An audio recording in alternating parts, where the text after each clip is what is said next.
Let's go fishing.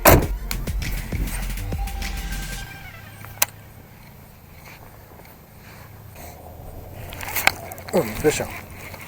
There we go. Oh, first bite of the day, first miss of the day.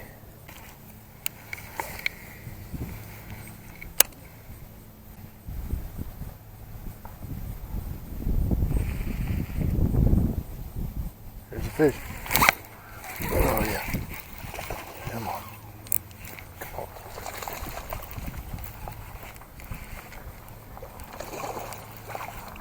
Golly, this guy is feisty. Oh, nice little 2-pounder. Look at that. Woo. Let's get some more. Man, I love the way these fish bite. They're so aggressive. I have caught so many fish on recycled plastics. It's not even funny, y'all. I mean, when you're fun fishing like this,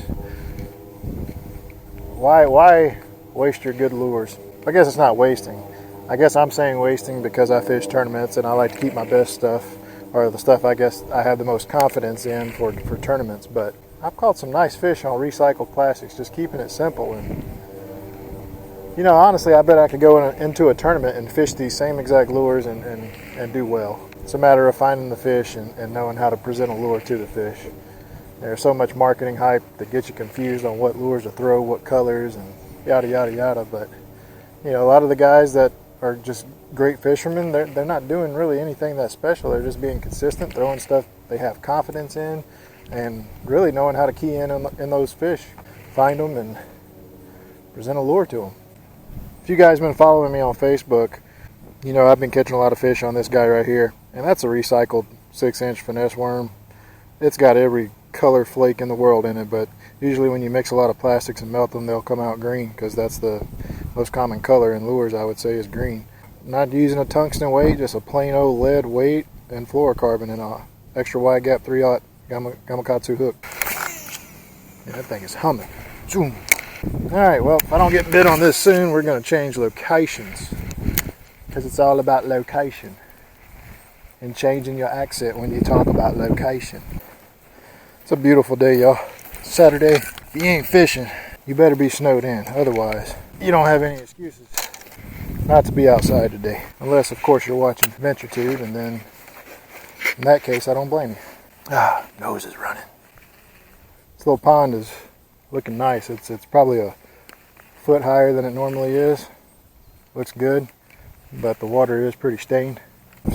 If someone asked me right now what I think the best reel for the value is, in my experience, now there might be better ones, I don't know, but I know personally that when this reel right here, the Daiwa Laguna 100 HSA, goes on sale for $29 at Academy or Gander Mountain, you can't beat that. I mean, it shares a lot of the parts from the Tatula. It don't have the T-wing system and all of that, but I mean, I have dunked this thing underwater. I have used it 1,000,000 times. I've casted it 1,000,000 times. I've done everything to it, beat it up, cranked big fish in on it, small fish, whatever. Took it to the salt, and it works fine. I've cleaned them once, and for 29 bucks, you can't beat that deal. And again, even at 60 bucks, this reel normally retails at $60. That's still a heck of a bargain. It's got a nice wide cranking handle. It's got good grips. I've had no issues with the spool release button. I've had some reels like the Silver Maxes and Black Maxes from Abu Garcia start sticking on me because of the plastic housing starts wearing away. It's just a pain in the butt. I've had zero issues with this reel. And again, for 29 bucks, you can't beat it. I mean, I have this reel paired on a $200+ Kistler rod, so that goes to show you. I mean, I wouldn't put just any type of crappy reel on a rod this nice. It's so funny. There are tons of. Oop, there's a bite. Got it. Got it. Got it. Oh, don't got it. Dang it. Okay, this is the third time I've done that. My drag is set way too loose. I just got through bragging about you, reel. That was my fault. That wasn't the reel's fault. It wasn't a big fish, but it was a fish. Now this worm is about worn out. See how it's split at the end? It's a finesse worm. Break that section off and keep on going. And make sure to keep this little piece so you can melt it down to make more lures. You're welcome. Now once I get to a point where I feel that the worm's too short to really get the desired action out of it, I will of course grab another worm, which I have tons of. Because again, I keep all my old plastics, I keep other people's old plastics, I pick up old plastics off the ground and I reshoot them. I just kind of separate them by color, and yeah, and I'm getting a phone call. That was my good friend Gary.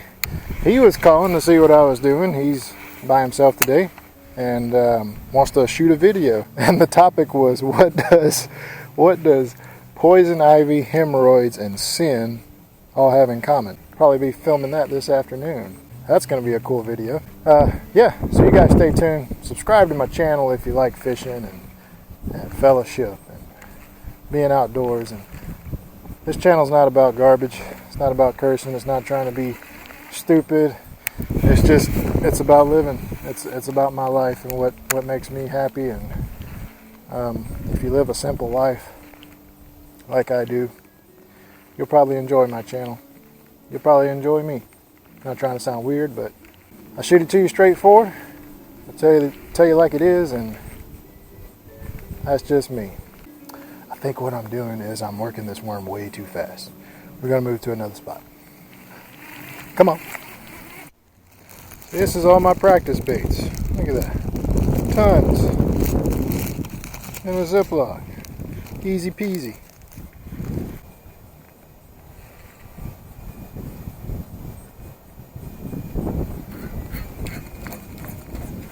Nice. Wow, that worked. How about that? I'm Wired to Fish. Very informative channel. Been around for a while. That's the first time I've actually ever utilized that technique. I had my Senko hung up, and you know, everybody does this popping the line on the rod thing. Well, instead of doing that, I set my rod on the ground, my rod butt on the ground, grabbed my line and pulled it back like a bow and shot that slack toward the worm and popped right off. Well, I had popped it like this beforehand and it didn't do anything. Pretty cool trick, just saved me a hook weight and a homemade worm. I'm freezing. I'm gonna try top water. I don't know if that's the right call, but you don't know until you try.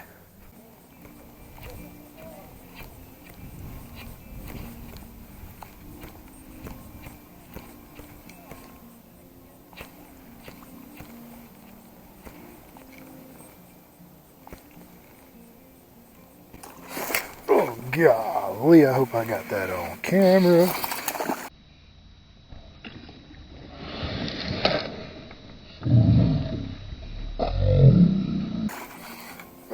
Oh, that's a good one.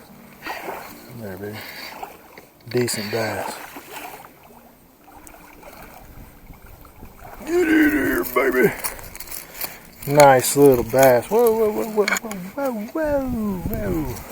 And I was about to give up on top water. Oh, you gotta love top water fishing. That was an aggressive strike. I honestly was not expecting that. Oh, yes.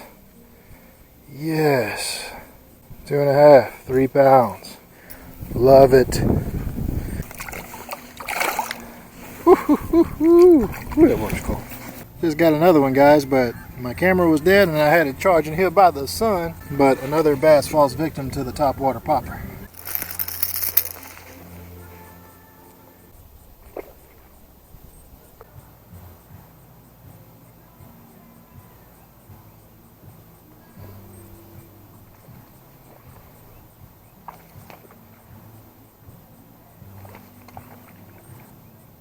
Another one, guys. Look at that. Tell me he didn't want that popper. Hey guys, hope you enjoyed this little bass bank fishing episode. If you did, make sure to hit that like button. And also, if you want to see more fishing videos, make sure to subscribe to my VentureTube channel. There's a lot more coming. Appreciate you watching. Keep God in your heart and a rod in your hand. We'll catch you on the next episode.